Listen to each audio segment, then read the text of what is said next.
Hi everyone. Today we are reading The Three Little Pigs. Let's begin. Once upon a time there was an old sow with three little pigs, and as she had not enough to keep them, she sent them out to seek their fortune. The first that went off met a man with a bundle of straw and said to him, "Please, man, give me that straw to build me a house," which the man did, and the little pig built a house with it. Presently came along a wolf, and knocked at the door, and he said, "Little pig, let me come in."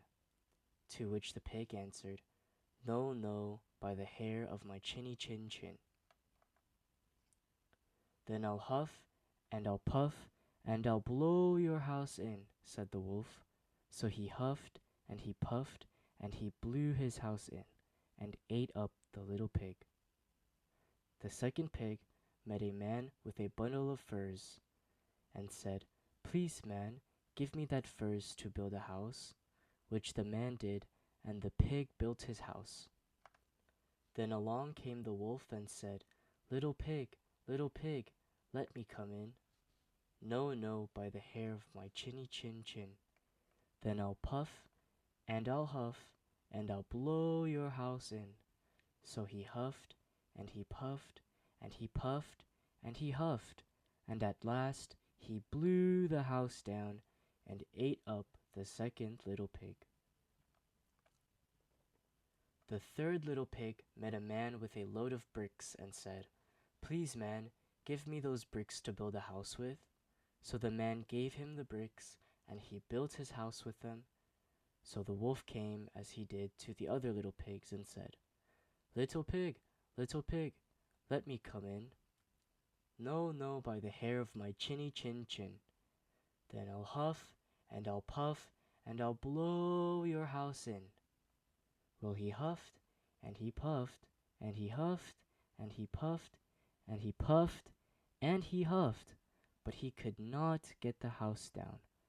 When he found that he could not, with all of his huffing and puffing, blow the house down, he said, "Little pig, I know where there is a nice field of turnips." "Where?" said the little pig. "Oh, in Mr. Smith's home field, and if you will be ready tomorrow morning, I will call for you, and we will go together and get some for dinner." "Very well," said the little pig. "I will be ready. What time do you mean to go?" "Oh, at 6 o'clock."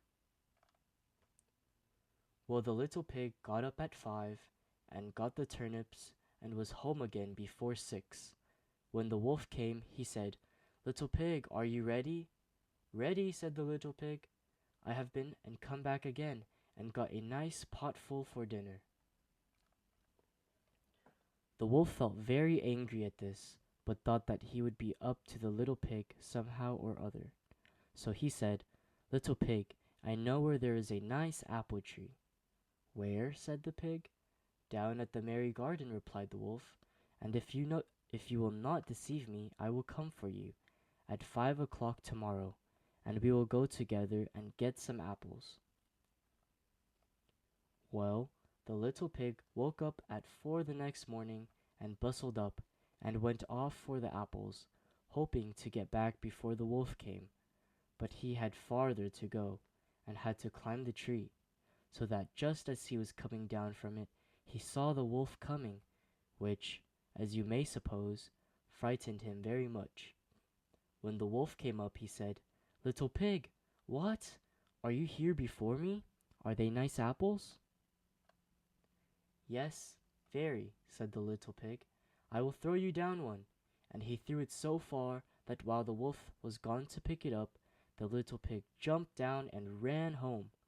The next day the wolf came again and said to the little pig, "Little pig, there is a fair in the town this afternoon. Will you go?" "Oh, yes," said the pig, "I will go. What time shall you be ready?" "At 3," said the wolf. So the little pig went off before the time, as usual, and got to the fair, and bought a butter churn, and was on his way home with it when he saw the wolf coming. Then he could not tell what to do, so he got into the churn to hide, and in doing so turned it round, and it began to roll, and roll down the hill with the pig inside it, which frightened the wolf so much that he ran home without going to the fair. He went to the little pig's house and told him how frightened he had been by a great round thing which came down the hill past him.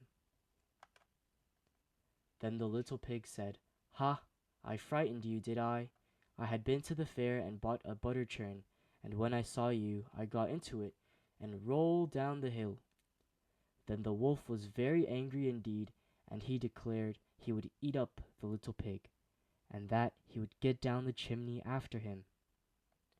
When the little pig saw what he was about, he hung on the pot full of water and made up a blazing fire, and just as the wolf was coming down, took off the cover of the pot, and in fell the wolf, and the little pig put on the cover again, and in an instant boiled him up and ate him for supper, and lived happily ever after.